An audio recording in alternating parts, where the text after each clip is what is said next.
భారతదేశంలో ration system అనేది ఎట్లా స్టార్ట్ అయింది, అసలు పబ్లిక్ డిస్ట్రిబ్యూషన్ సిస్టమ్ గా అది ఎట్లా రూపాంతరం చెందింది అనేది మనం అర్థం చేసుకునే ప్రయత్నం చేస్తే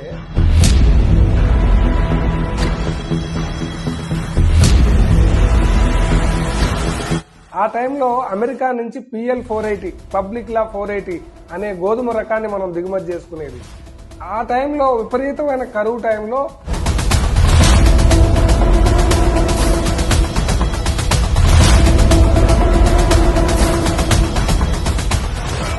నిత్యావసర వస్తువులైన బియ్యం గాని పప్పులు గాని అన్ని కూడా PDS సిస్టమ్ ద్వారా గానీ అందించడం స్టార్ట్ అయింది.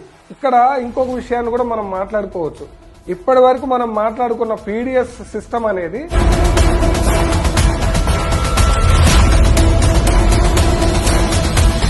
లేకపోతే ఇతర ధాన్యాలు కానీ ప్రాంతాన్ని బట్టి